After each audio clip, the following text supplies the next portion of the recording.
নমস্কার বন্ধুরা, আজ আমি বানাচ্ছি সর্ষে দিয়ে পটল ভাপা। প্রথমে আমি নিয়ে নিয়েছিলাম কাঁঠালের বিচি সিদ্ধ আর সাথে নিয়ে নিয়েছিলাম পটল সিদ্ধ।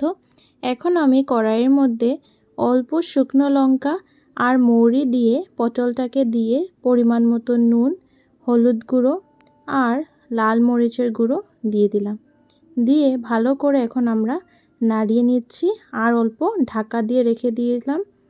5 মিনিট ঢাকা দিয়ে রাখার পর তারপর আমরা দিয়ে দিয়েছিলাম কাঁঠাল বিচি দেওয়ার পর এখানে আমরা একটা পেস্ট দিয়েছি। এটা হয়েছে কাজু আর লাল বাদামের পেস্ট দিয়ে আমরা ভালো করে এখানে মিক্স করে নিচ্ছি।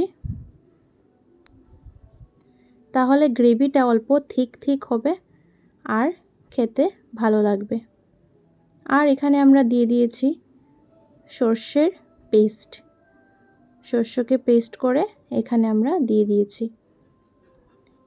এখন আমরা অল্প সময় রাখবো। আর এই রেসিপিটা অনেকই ইজি। লাস্টে দিয়ে দিয়েছি অল্প সরষের তেল আর ঢাকা দিয়ে রেখে দিয়েছি। দেখুন আমাদের সর্ষে পটল ভাপা হয়ে গেছে রেডি। আশা করি এই ইজি রেসিপিটা আপনাদের ভালো লেগেছে। ভিডিওটা ভালো লাগলে লাইক, শেয়ার আর সাবস্ক্রাইব করে দিবেন। Thank you.